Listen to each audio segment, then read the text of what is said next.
One sector or space we've spoken about multiple times as part of a space which gets insulated from everything that's happening in global geopolitics is the hospital and the healthcare space. And global health is one of those stocks which has corrected 30% over the last 6 months.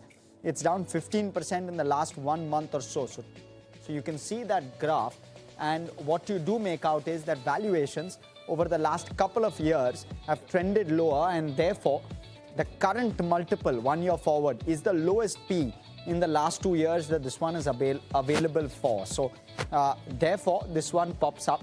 The second piece is that it has a very strong expansion plan. The goal is to get to 5,000 beds. They're currently at 3,500, and therefore a near 50% increase just in bed capacity itself should virtually insulate this from a growth standpoint, and therefore looks like an interesting play both on growth as well as on the healthcare space in India. Third piece is with regard to the fact that they've launched the newest hospital, or they've announced the launch of the newest hospital, which is in Varanasi. It's a 400-bed hospital, and therefore it just adds to the kind of pipeline that it already has. And therefore you're at a juncture where you want to have those conversations with management and understand what Varanasi will also bring to the table and what's the kind of growth clip that we can gun for. In terms of overview, let's try and understand the company bottom up. First piece is it was incorporated in 2004 and currently operates in the large multi-speciality hospital space in India, and largely in the north and east kind of geography. It's hospitals which are operated under the Medanta brand, and the promoter of course is Dr. Naresh Trehan. We will speak with him. He's a cardiac surgeon, and he's obviously built the entire chain, and we'll get a perspective from him on what the future outlook holds in just a while. Now let's talk about scale and services. It currently operates 6 private hospitals across north and east of India. I spoke about that. Around 3,580 beds is what it has. It caters to both inpatient as well as outpatient care. It does neurosciences, oncology, digestive, ortho, liver, kidney, internal medicine, ICU, emergency and trauma. So the whole host. They've also got into robotic surgeries. They're doing diagnostics through a separate diagnostic lab chain which they've started. They're also doing pharmacy. So they have a little bit of everything under the brand, and I'll give you the revenue split as well. That'll give us a sense of the diversification that it has. Home care and teleconsulting, of course, that's the new age essentially, and they have participation there as well. So all of that, including teleconsulting, is what they do. Now let's talk about the split in terms of revenue. You've got heart, which contributes around 20%, so that's a large chunk. This is of course the split. See the exposure. Can we go back a slide? The exposure of global versus domestic is extremely low, and that kind of insulates it from everything that's happening on the global geopolitical front, right? International is just 7% of the revenues, and Middle East, as per a JM Financial report, is just 2% of the revenue, and therefore it insulates it entirely from everything that's playing out globally. Domestic is obviously 93%, but before that, before I move on to the next slide, I want to quickly take you through the services that it offers and the component. Heart is around 20%, cancer is around 15%, 11% is digestive, neuro, both of them are 11% each. You've got kidney and urology, which is 8%, 6% is internal medicine, ortho is around 6% as well, and then you have liver, which is around 3%, and then others around 20%. So that kind of gives you a good spread in terms of the services offering. And this is of course Q3 numbers, and largely has been the trend even in Q2 and Q1, and therefore kind of gives us the understanding of how the entire revenue stream is generated and what are the verticals for the revenue stream. Now let's talk about the revenue split inpatient versus outpatient. Inpatient is around 83 to 85%, can fluctuate quarter on quarter.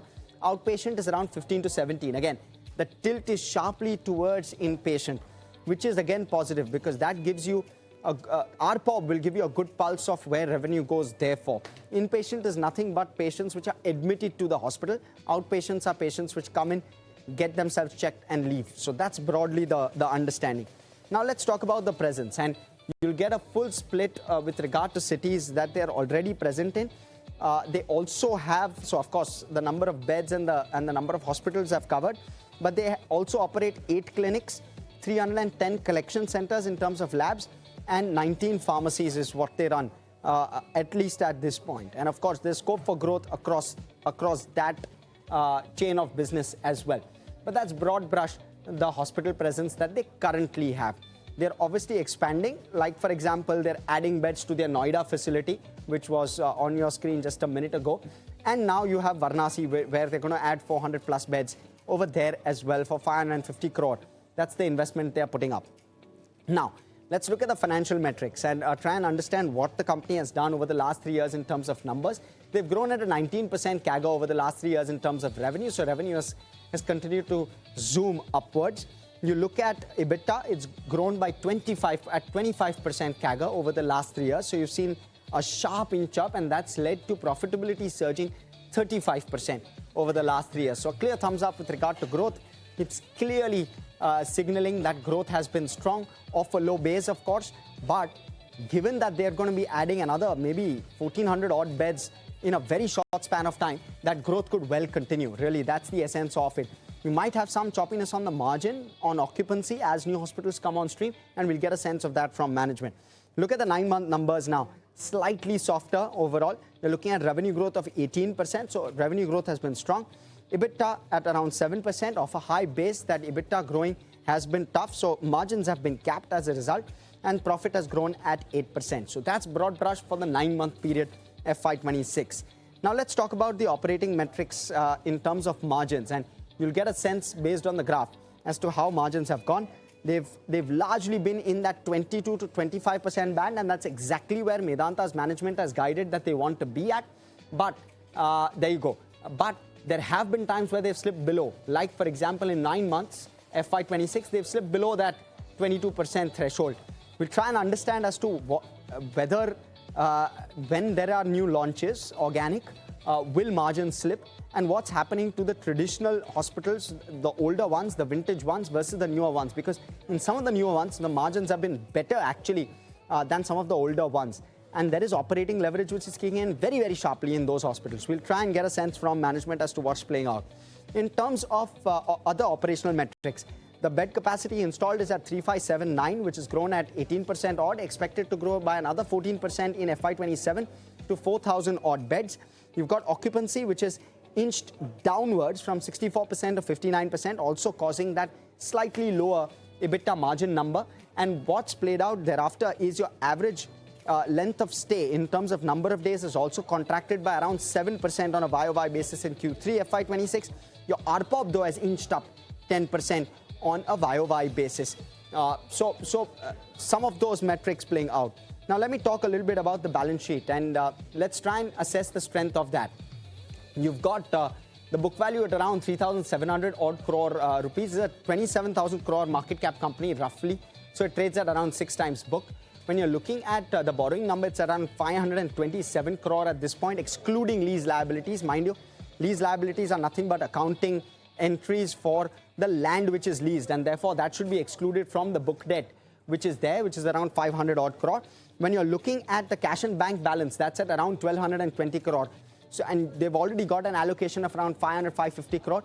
Plus, they are investing in brownfield as well. So, and they've got various projects. So, we'll try and get a sense as to how capital allocation will work and where this debt number goes as they start to pencil in that growth from 3,500 beds to 5,000 beds.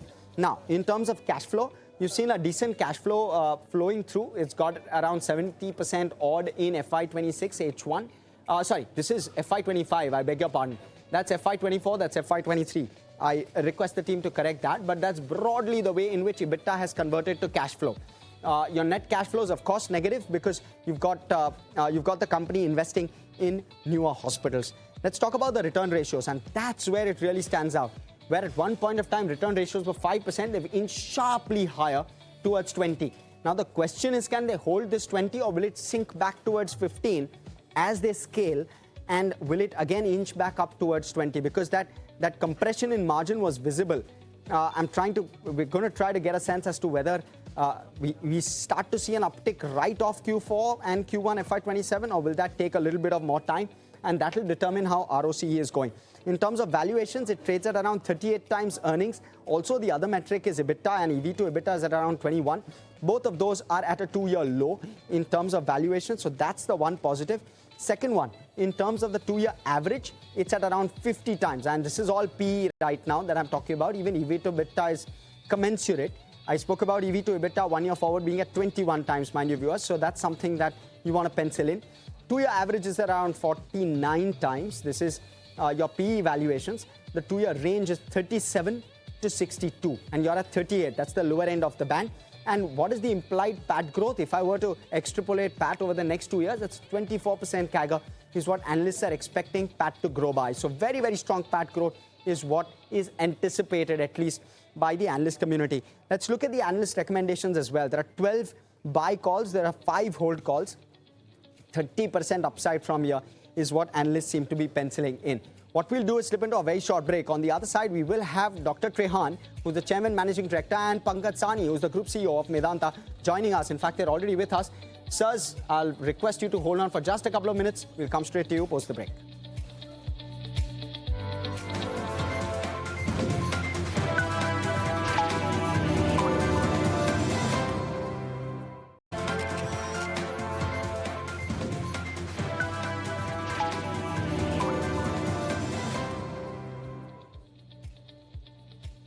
Well, thanks so much for staying with us. We have with us Dr. Trehan as well as Mr. Sahni, who's the Group CEO. Dr. Trehan, of course, the Chairman Managing Director. Dr. Trehan, let me come to you first. Firstly, thank you so much for joining us this afternoon. The new Varanasi hospital, right? Dr. Trehan, give us the picture, give us the intention. Tell us what the underlying goal is, because it's a new geography for you. So, Harsh, it's basically, first of all, thank you for having us on your show. Pleasure is entirely mine. Philosophy, we are just following the basic philosophy of global health as the operators of Medanta is the operation company. So Medanta has always had this philosophy that we will create facilities to give the highest end of critical care and the highest end of quaternary care in locations where it's needed the most. So if you look at the pattern, we started in Gurugram, then we went to Lucknow, we went to Patna, we went to Noida and Ranchi and Indore. So the whole pattern is that we are providing services to these people where these services were non-existent. Similarly, now our next move that we are establishing this 400-bed hospital in Varanasi is for the same reason that critical care of that level as we provide, what we call Medanta model of care, which is not only the highest end of medicine, but with compassion and affordability. That's our main mantra, and driven by the fact that we consider that our tagline is Har Ek Jaan Anmol. So that is why we want to keep expanding into territories where there is need and it's not existing. So our previous announcements of Guwahati and Mumbai, and these are the places where it was needed the most, and Varanasi was the next one where we had been thinking of establishing the highest end of critical care and highest end of all operating procedures that can be done in anywhere in the world at an affordable price. Understood. Okay. Understood. Mr. Sahni, let me come to you. What is the capex requirement for this? My understanding it's around 550 crore. You sit on cash. Does this entirely go from cash? Do you use debt plus cash? Plus you have other expansion plans. What's the 2-year roadmap? How quickly does this hospital come on stream? Thank you. Yes, as you're very right, the approximate cost of investment from Medanta side will be about 500 crores. As you know, this is a partnership that we've entered into. And we would be putting up a state-of-the-art 400-bed facility, which will have all the highest end of procedures, operating rooms, etc. We feel that this project will be funded by a combination of internal accruals, which is cash from the balance sheet. And we do normally take some amount of debt on a project-by-project basis, although As you will see from our balance sheet, we're extremely conservative on debt, and also we have a very healthy balance sheet. In fact, not only for this project, we have a strong balance sheet that will allow us to build out projects as we move forward. As of now, historically, Medanta has taken debt and equity to cover each of its projects. We normally don't go beyond 1:1 debt equity ratio on each project. But given that we're sitting on excess amount of cash on the balance sheet right now, we do feel confident to be able to fund not only our Varanasi projects, but also the projects we've announced in Guwahati, 2 in Delhi, and 1 in Mumbai as well. Right. And give me a sense, Mr. Sani. So your 3,900 crore capex, does it go up by around 500, 550 crores? So does it now inch towards the 5,000 crore mark? Is that the right way to think of this? So the way we view this is, and as you're aware, this is what we've most recently announced, but we have announcements in the past as well. We also have bed additions, which will come up in Noida, which will come up in Lucknow, and these are all brownfield bed additions with existing civil structure completed. So they will come at very nominal capex increases. But we look at the capex projections on a year-on-year basis. We continue to look for opportunities both on the operating partnerships, O&M side, as well as on the M&A side, as well as on greenfield side. We estimate approximately about 1,000 or maybe 1,200 crores of capex over the next year. And we believe that over the course of the next couple of years, we will continue to see approximately 1,000 to 1,200 crores of capex on a year-on-year basis. As we start scaling up our rollout, we are engaging with multiple partners across multiple cities, as Dr. Trehan mentioned, to look at what's the right kind of model and the right kind of partnership to go into. And we feel that this run rate of spend of approximately 1,000, 1,200 crores a year is very much affordable, very well funded already with our internal accruals that exist, as well as with the projections of our EBITDA as we move forward. Dr. Trehan, let me come to you. You've now ventured into a new geography. That means you'll have to onboard a whole new set of doctors, a whole new set of staff within that geography. Does that dilute your margin, sir? Is that something that will play out?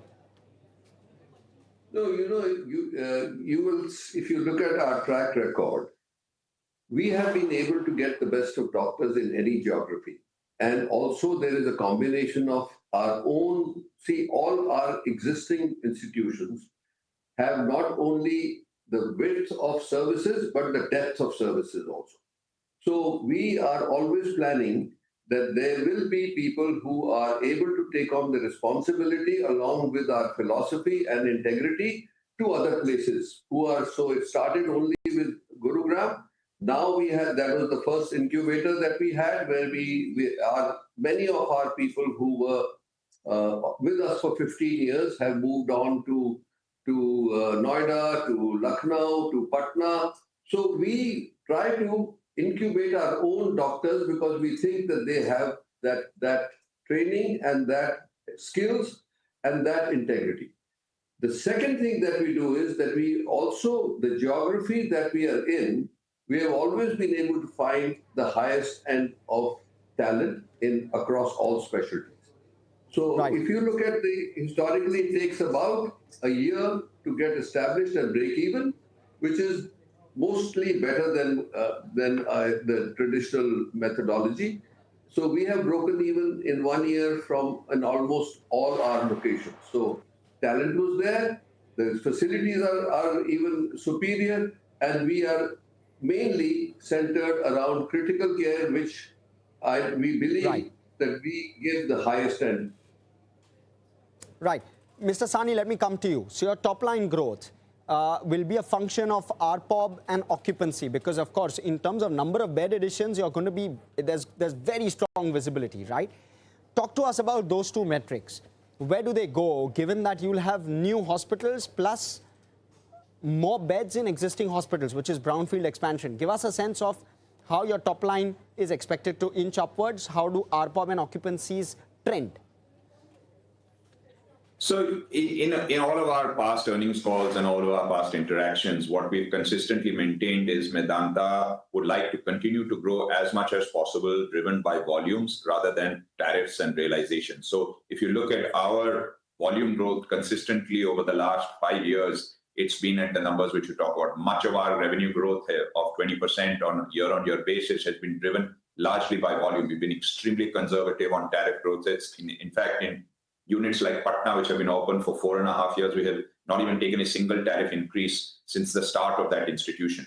So we would like to, as Dr. Trehan mentioned, offer as affordable care as possible in each of the geographies that we enter. So all our tariff growth, all our revenue growth, has been driven by volumes as opposed to anything else. We do very high-end complex care, so you do see realizations growth, which is why we have very high RPOPs. We also have the lowest length of stay in the market, and as you're aware, RPOP is also a function of length of stay.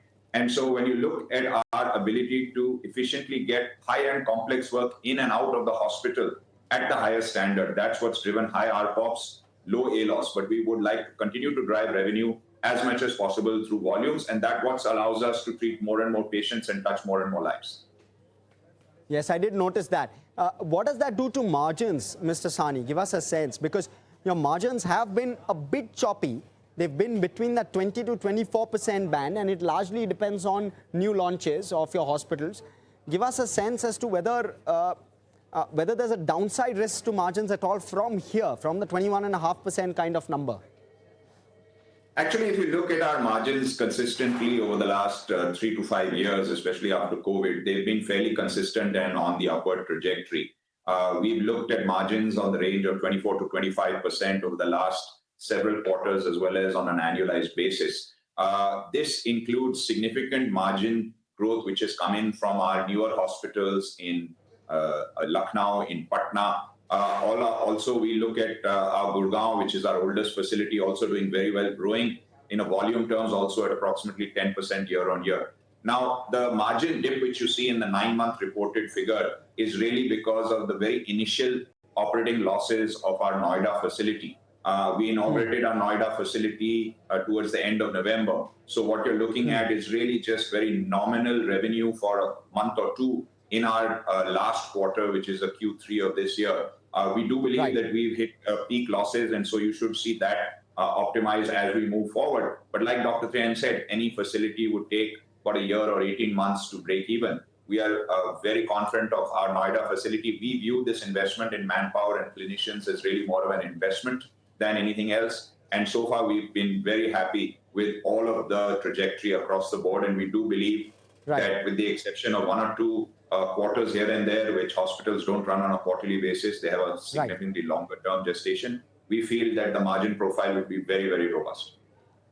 That does answer my question, especially with regard to Noida, because that was the one critical piece. And you've confirmed that probably losses have been at its worst. The bottom is virtually done.